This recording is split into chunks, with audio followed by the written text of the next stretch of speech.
高山催着俯首成朵花，天再高地再大，一个女人心全装下。我若踏向火海枯竭，万物又发芽，尽管转风华，尽是女人天下。我若踏向火海枯竭，万物又发芽，是女人天下。皇上抱恙，你们上寝局必然忙个不可开交，怎么你还会有时间跑来上时局？我也以为我们会很忙，没想到皇上抱恙，倒给我们省了不少功夫呢。真的吗？守在殿外的太监根本不让我们入内打扫。不用进内打扫了，你们把便壶拿去清洁一下就可以了。你们去清洁便壶。是。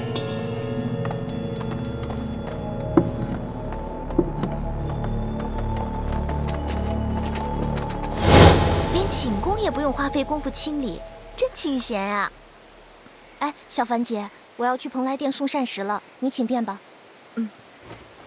哎，昭容娘娘不是一个人吗？干嘛要准备这么多饭菜呀？昭容娘娘要吃什么便是什么了，我没有岂敢过问。说不定啊，有小孩子也不一定啊。我去送膳食了。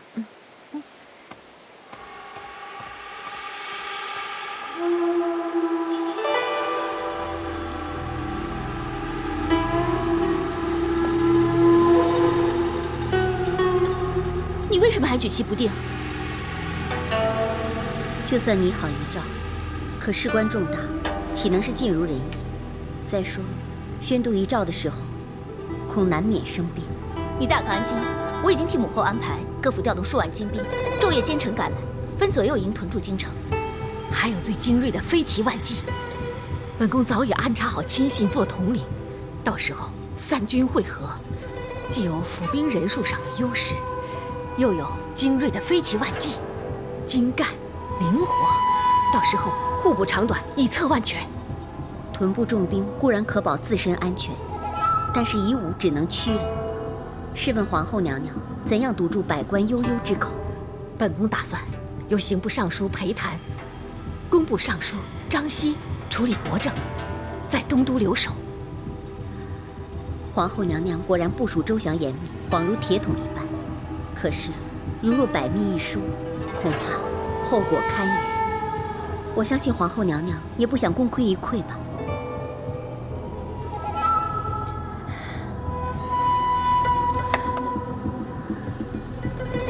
容我再想一想。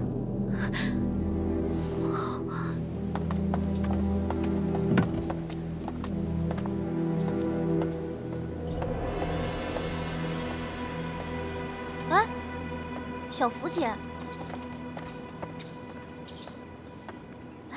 小福姐，你在这儿干嘛呀？这是什么？这些是吃的呀。把它交给我吧，我帮你拿进去。大人，这种粗重的活还是我自己来干就好。我说把它交给我。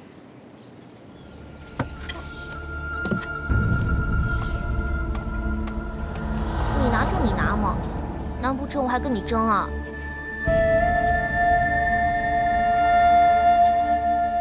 不准外人进入殿内，也不准工人进入打扫，实在是不寻常。皇兄明明龙体不适，偏偏吃光了所有的饭菜，但是又没有解手，实在令人费解。小福上一次出现在蓬莱殿外，说不定安乐公主还有皇后都在殿内。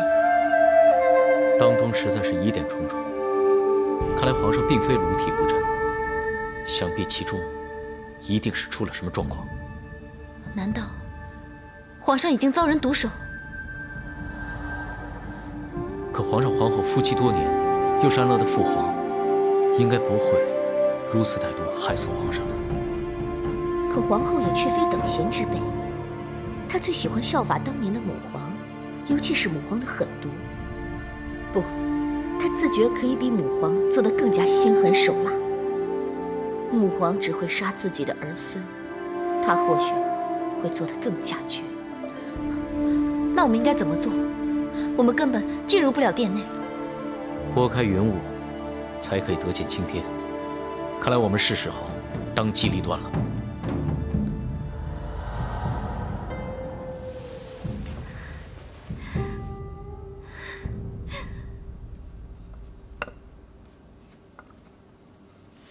妹妹，多谢妹妹。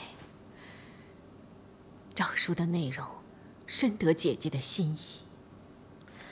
昭容只是顺天应人，因时制宜。母后，接下来就可以准备公布父皇病天的消息了。来人，奴才在。你去召所有大臣到宣政殿，本宫要宣读遗诏。遵旨。皇后娘娘、太平公主还有临淄郡王，他们赶到神龙殿去了。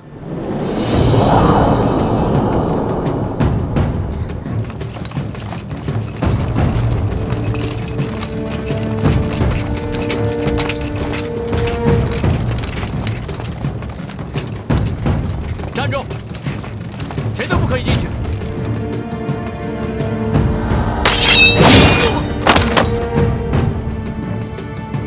挡我者死！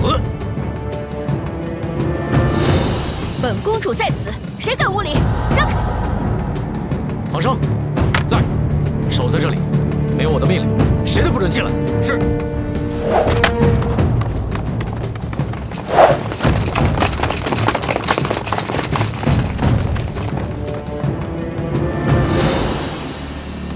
皇上，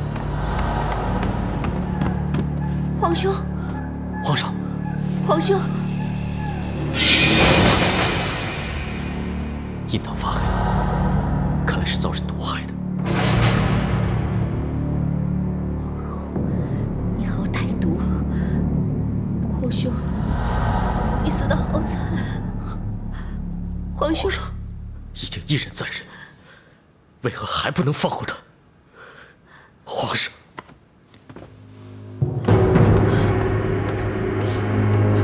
你们果然在这里。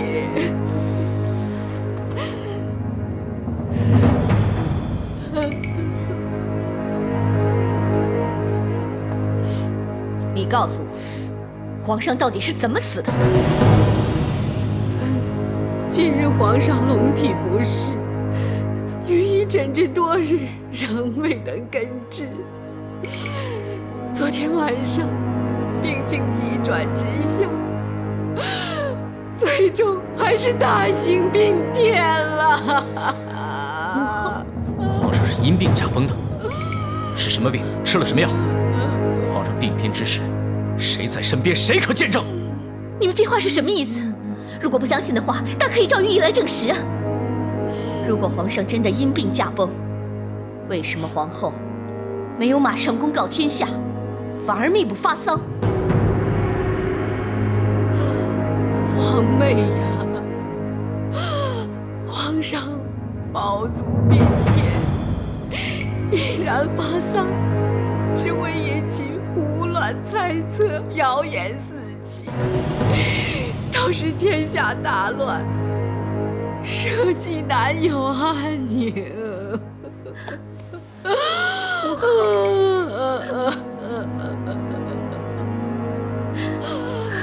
皇后也是为了顾全大局，逼不得已才会出此下策。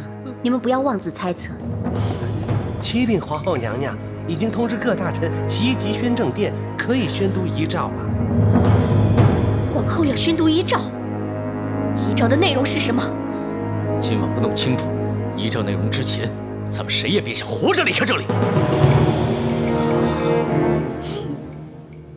那就把一切都说个清楚吧。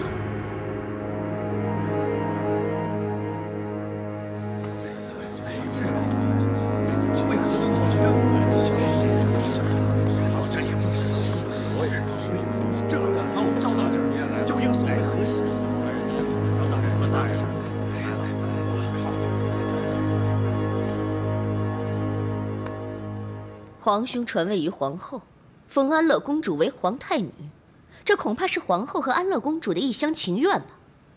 本宫有遗诏在手，要执行大行皇帝的旨意，你们谁敢抗旨？皇后以为凭这样的遗诏，百官就会心悦诚服吗？倒是只怕干戈大动，血流成河。我和母后才不怕，谁敢公然抗旨，谁就是乱臣贼子，遗臭万年。大家稍安勿躁，如若动了真章硬拼起来，鹿死谁手亦属未知，万事可商量。本公主并非贪图权位，既然是皇兄的地位，要是不传给太子，那就传给八皇兄吧。八皇兄，他有什么资格做九五之尊？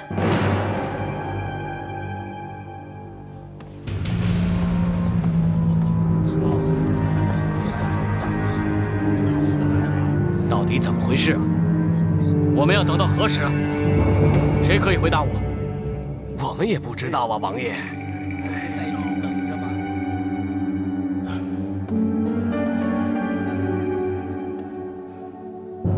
说到底，你们认定大唐只是李氏的天下吗？大唐本来就是李氏天下，有李氏继任，理所当然，又岂容他人指指点点？哼，武士当政，媲美李氏，所以，并非只有李氏才能称帝。李氏乃是大唐皇室正统，旁人不容置喙。依我之见，如今之计，不如立太子重茂为帝，好让朝野安定下来。由太子继位，天经地义。我同意立太子重茂为帝。可是重茂还小，难成大统呀。所以太子登基之后，皇后训政，相王辅政，由李氏宗室继承大唐江山，皇后监国，这样应该不会出什么乱子了吧？就这样公布天下吧。未免夜长梦多，那就有劳昭容娘娘再拟遗诏。好，那昭容现在去拟定新的遗诏。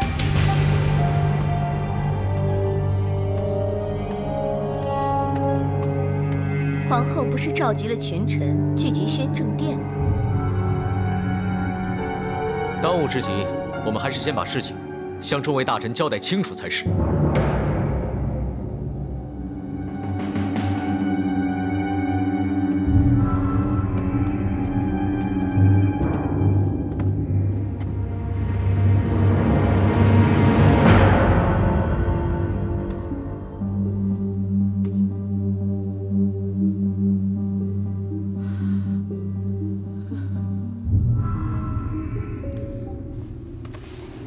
敢问皇后娘娘，连夜传召群臣，所谓何事？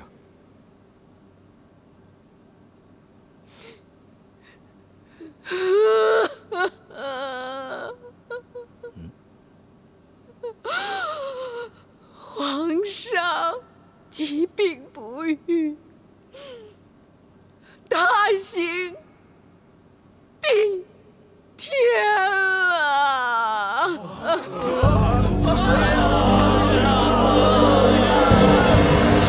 皇上，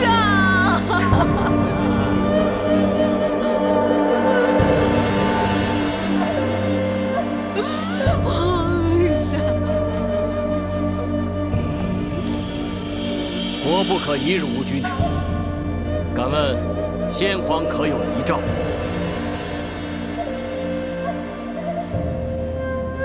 明天自会宣读皇上的遗诏，然后挑选良辰吉日，让太子登基，是吗，皇后娘娘？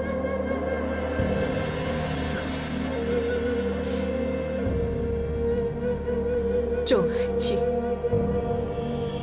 先行回去。谢皇后娘娘。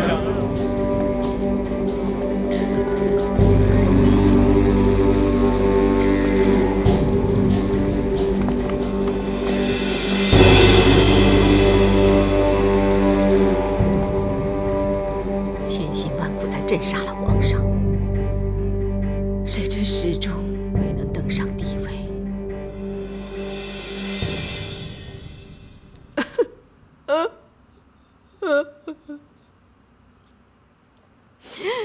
还只怪我错里着急呀！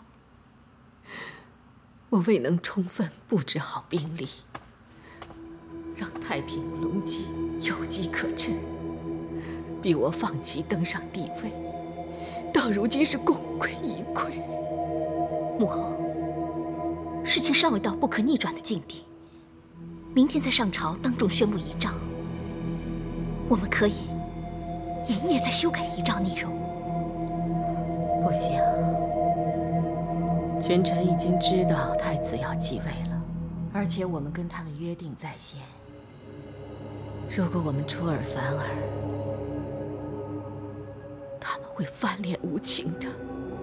就算要给太子继位，起码也不能让八皇叔他们跟我们分庭抗礼。只要等到明天，待所有的兵力都集结好，到时候我们谁也不用怕。我始终担心逼虎跳墙，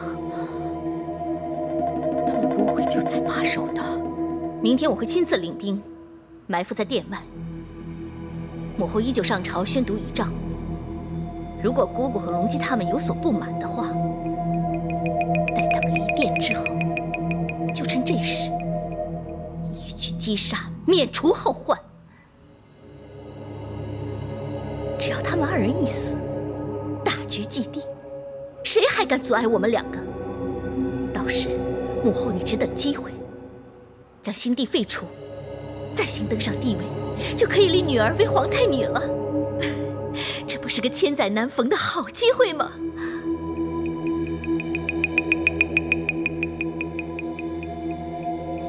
好，事已至此，只能先下手为强。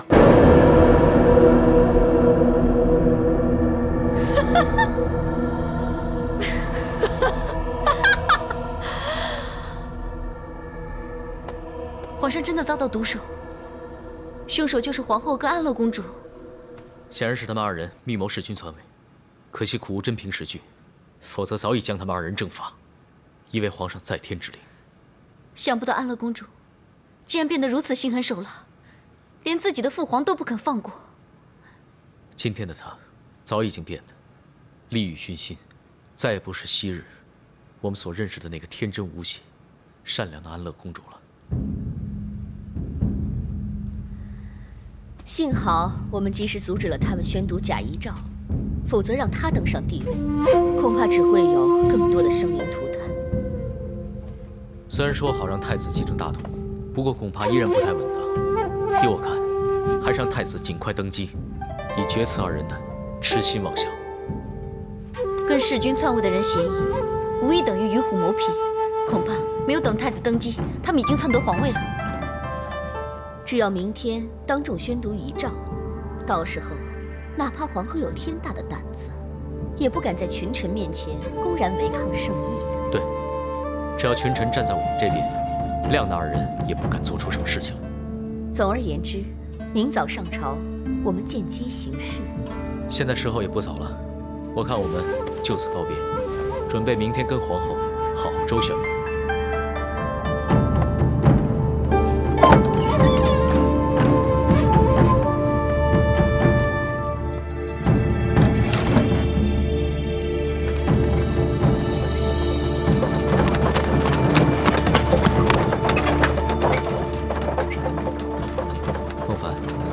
离开太平观之后，你一言不发，是不是有什么心事？我始终担心，皇后跟公主绝技不会如此顺从。明天宣读遗诏，恐怕又是一场血雨腥风。你说的对，皇后固然老奸巨猾，着实令人担心。不过我更担心的是姑姑。公主，皇后母女奸诈阴险。明天早朝恐怕会另有杀招。当然有这个可能。既然如此，刚才你和王爷何不商议一下，早做准备呢？跟皇后商议是与虎谋皮，跟隆基商议是水中捞月，白费心机。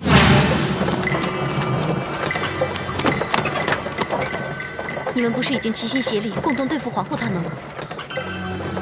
我和姑姑只是互相利用而已，很难齐心协力。当日太子重郡起兵讨伐皇后，姑姑她何曾出手相助我？当日太子重郡起兵讨伐韦后，隆基何尝不是袖手旁观、坐视不理？此人根本就不能相信。所以我坚信，姑姑这个人根本就不能相信。可是，假如明天有变，你一个人应付得了吗？还有一整晚时间，明天的事情，明天再做打算吧。假如明天皇后真的有阴谋，那公主怎么办？放心吧，本公主早有对策。到时就让她跟隆基拼个你死我活，我就可以坐收渔翁之利。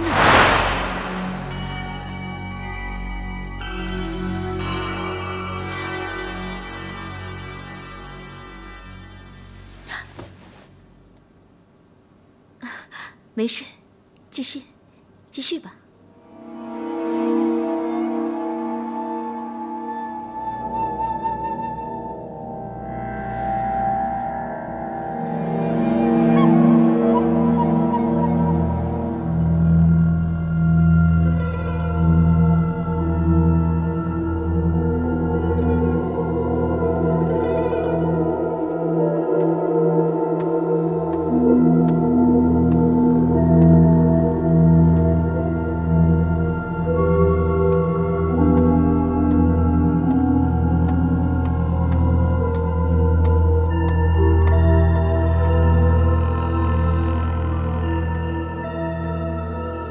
香莲，你在这等我一下。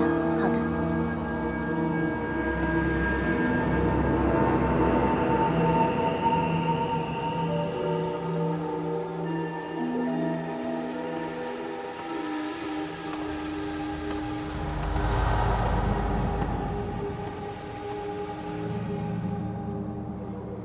你怎么会在这里啊？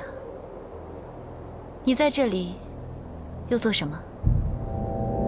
我是奉安乐公主之命，前来找上官昭容修改遗诏的。你相信吗？这么凑巧啊！我也是奉太平公主之命，来找上官昭容修改遗诏的。那妹妹，你是信还是不信呢？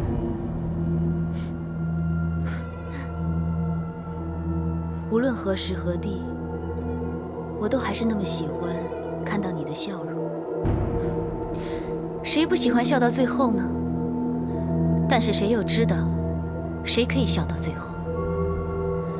能够尽情的笑，便就笑好了。明白了，明白就好。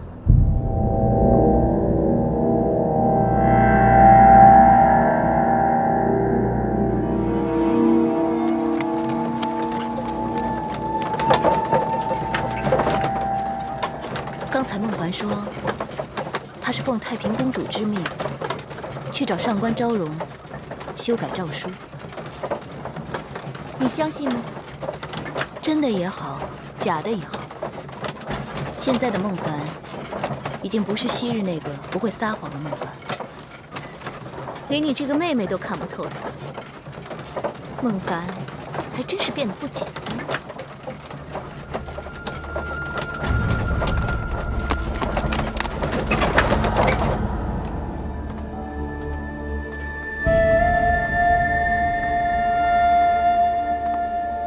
孟福说，奉了安乐公主之命，找上官昭容修改遗诏。你觉得是真的还是假的？孟福还是孟福，说话总是只说三分，这口不对心的，还真是难辨真假。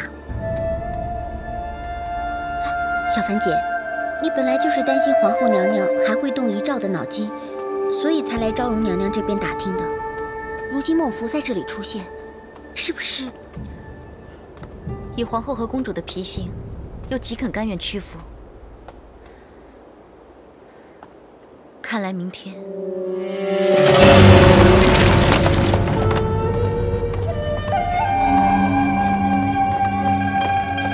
启禀公主，万骑飞骑2营兵马已经安排妥当。好，相信这次有万骑飞骑2营精兵，他们恐怕插翅难逃了。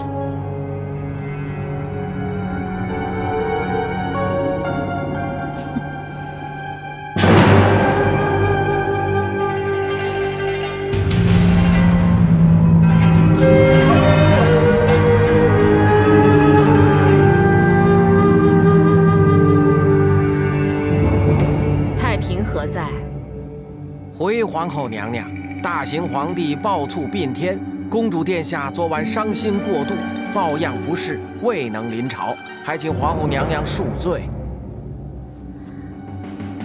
项王李旦也不在殿内，不知道会不会出什么岔子。未免节外生枝，顾不了那么多了。马上宣读遗诏。宣读大行皇帝遗诏，众臣下跪。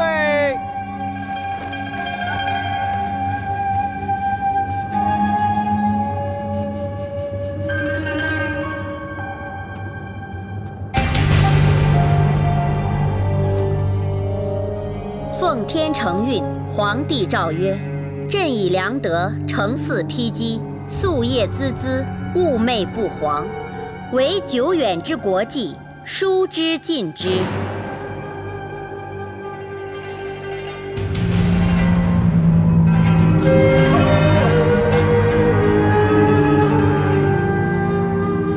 朕子重茂，人品贵重，身效朕宫，资立为皇太子。3天后在柩前继位，皇后晋皇太后，临朝称制，项王李旦为太子太师。慢着！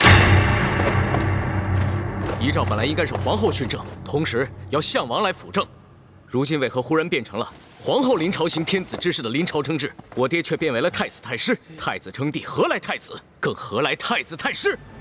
大胆！大殿之上，岂容你肆意咆哮？容既昨晚已过目遗诏内容，不料一夜之间内容有变，这所有的一切实在令人费解。微臣刚才探望太平公主，殿下亦曾提及过遗诏内容，其中确实以项王与皇后一同参知政事。上官昭容，你跟他们说个一清二楚。遗诏内容确实如皇后所言，一字未增减。简直一派胡言！这根本就不是皇帝的真正圣意。不是就死了？公主殿下，皇后让奴才前来告诉您，做好准备。准备行事。遵命。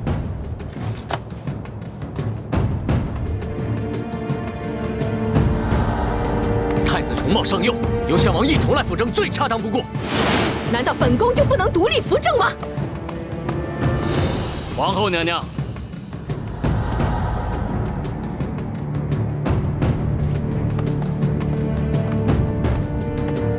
你不妨亲自询问一下太子的意愿。重茂，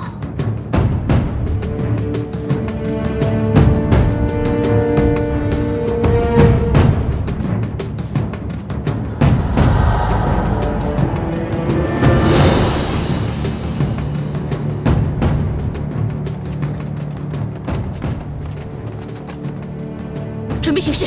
是。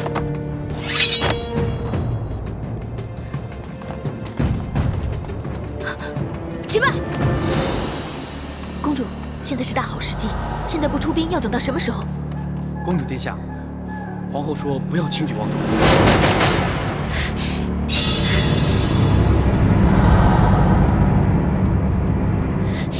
撤兵！你说什么？我说撤兵！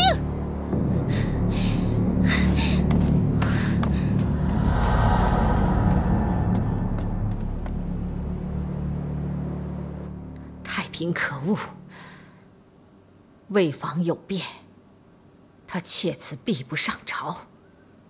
李隆基父子更是可恶，竟然带着太子来上朝。其实就算重茂在场，要杀掉班皇叔父子，也非难事。遗诏宣读之后，太子就是未来的国君了。如果伤到太子，李隆基父子一定会趁机发难的。到时候，他们一定会向群臣公布我们拟造遗诏的行为，说我们弑君篡位。女儿啊，到时候真的是后果不堪设想啊！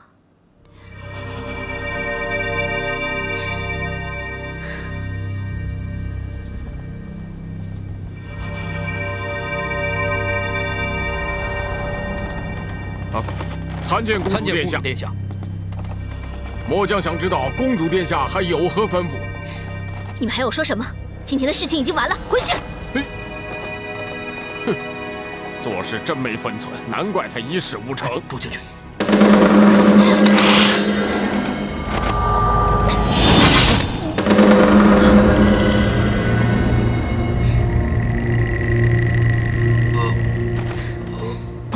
朱将军，朱将军！看谁还敢说三道四！朱将军，朱将军，朱将军，朱将军！公主料事如神，安乐公主果然暗藏伏兵，不过终究没有行动。本宫料事如神，却不知隆基随机应变。他竟然利用太子来保全他们两父子的性命。你把我的亲信将领都召来见我了吗？他们现在正在赶来。公主是准备行动了。皇后的兵马已经安排妥善，如今大动干戈，早已失去先机。那公主打算如何？先求自保，再等候时机。等？没错。不过相信我们不会等太久的，因为我可以等，可是其他人急功近利，不会甘心等下去。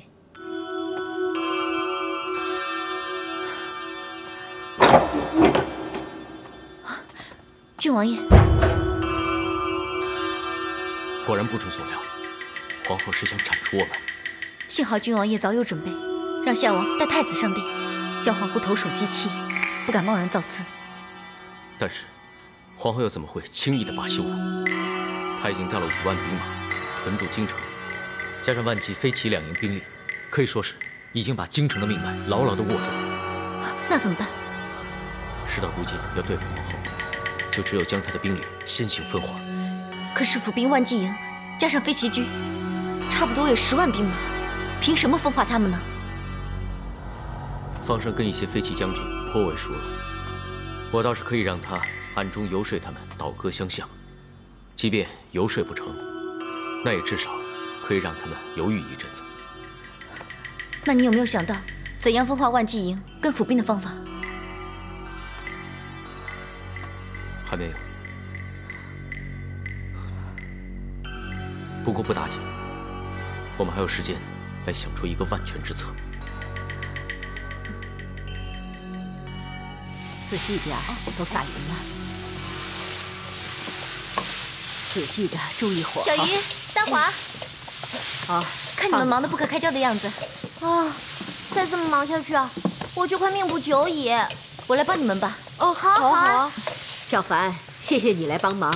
你把这些食料放在一起，以备膳食之用。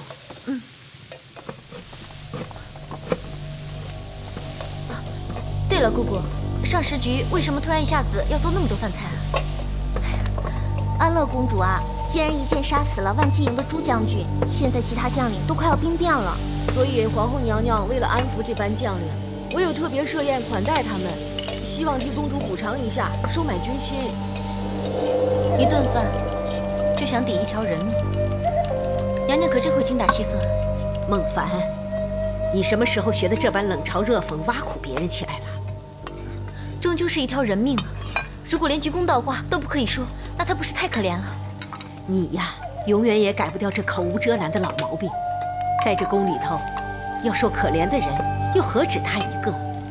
你能为每个人都说公道话吗？那样你的人头不知要掉多少回了。良心话，还是放在心里说好了。哎呀，好了好了，你们不要再为这些不相干的人悲秋伤春了。我觉得现在最重要的是，我们应该想一下，怎么能做一些菜来讨好那些万骑营的将军们。都不知道他们到底喜欢什么样的菜色。不如就做一个特别的烧八件。烧八件，烧八件，这是南诏的名菜，听起来还蛮有地方特色的哦。不用多说了，就做这个吧。幸亏小凡姐来了，我们才不用挖空心思想菜色啊。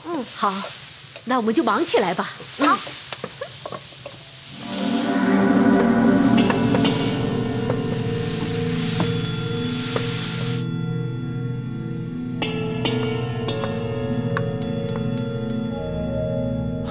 各位将军，安乐公主之前失手要了朱将军性命，为此皇后娘娘宴请大家，代公主赔个不是，希望大家不要放在心上。既然皇后娘娘诚心赔罪，那我们就既往不咎吧。好，我们再干一杯。干！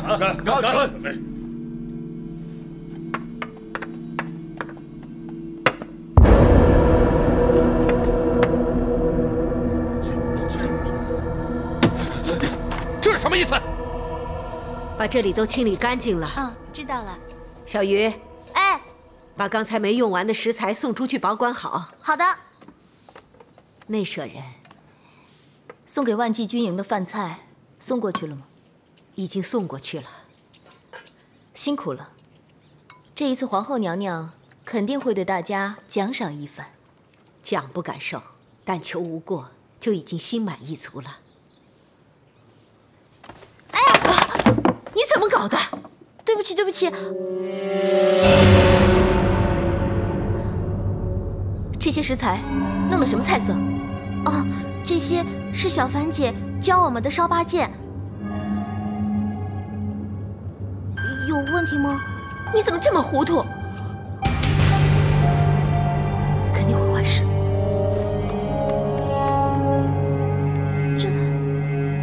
太小心了，没把朱将军放在眼里，真是奇耻大辱！考虑一下吧，不能这么，不能容忍这件事。各位将军，稍安勿躁，稍安勿躁啊！皇后娘娘今次设宴，竟然以烧八件做菜色，究竟是一心为安乐公主赔罪，还是有心挖苦我们？敢问陈将军，烧八件有何不妥？烧八件就是猪腰子、猪心、猪肚头、猪耳朵、猪唇、猪舌、猪尾巴、猪大肠，全部都和猪有关。朱将军无端被杀，尸骨未寒，如今却要我们吃猪，这分明是想羞辱我们嘛！是啊，这太过分了，这就是在羞辱我们。只怕朱将军泉下有知，亦会死不瞑目啊！养兵千日，用在一时。此时此刻正是用人之际啊！皇后娘娘又怎会自毁长城，扰乱军心，让人乘虚而入呢？那么安排我们吃烧八件，试问居心何在？皇后娘娘其实用心良苦，可惜大家有所不知。用心良苦，本将军倒想听听。朱将军乃良将忠臣，这次不幸身亡，皇后娘娘跟大家一样，都是痛心疾首。希望各位可以明白这一点。为了表彰朱将军生前的无私奉献，所以特意设下了烧八件。希望大家吃烧八件的时候，可以追念朱将军，不忘他的忠勇仁义。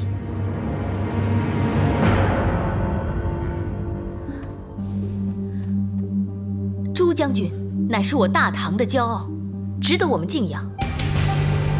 奴婢在这里，代皇后娘娘还有公主殿下，敬朱将军一杯，希望朱将军在天之灵可以瞑目。好，我们敬朱将军一杯。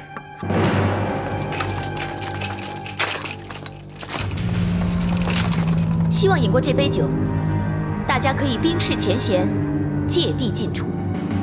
干！干！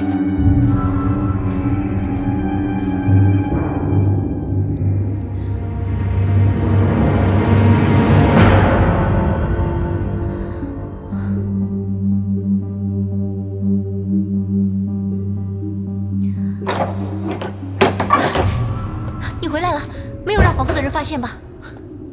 放心吧，没有任何人知道我暗中行事。怎么样？万纪营看见少八戒，他们应该不会善罢甘休吧？当然了，整个万纪营可以说是上下一片震怒。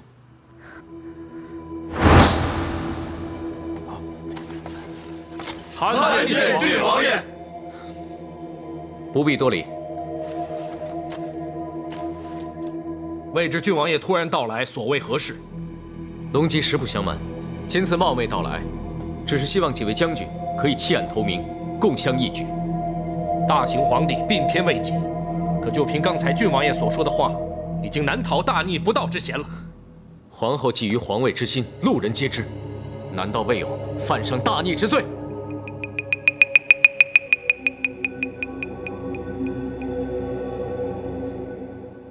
未听闻朱将军无辜遇害，实在是让本王痛心疾首。皇后娘娘已经设宴款待我们，以表歉意。况且，这是我们万纪营的事，外人无需过问。凭借这些小恩小惠，就让陈将军真的心悦诚服了吗？难道就没有半句怨言？还是说你们根本就是敢怒不敢言？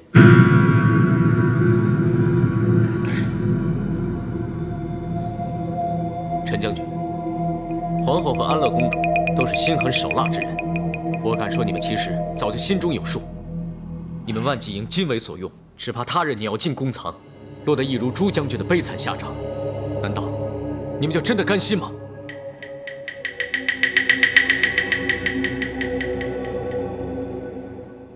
如果我想的没错，皇上是被安乐公主和皇后所害，他是被杀害的。怎么回事？各位可能有所不知，皇后心中的真实想法是打算效法当年的武后，自己登基称帝。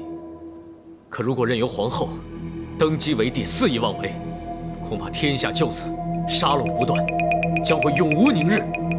那大家只会是下一个朱将军。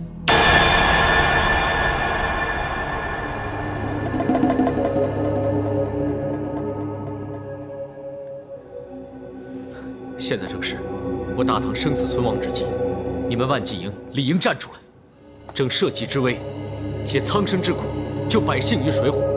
总之，最后的成败得失，尽在你们万纪营的一念之间。所以奉劝各位，千万不要让自己为奸人所利用。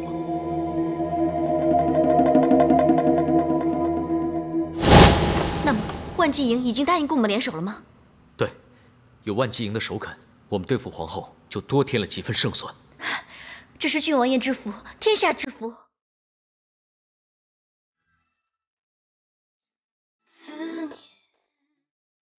失去少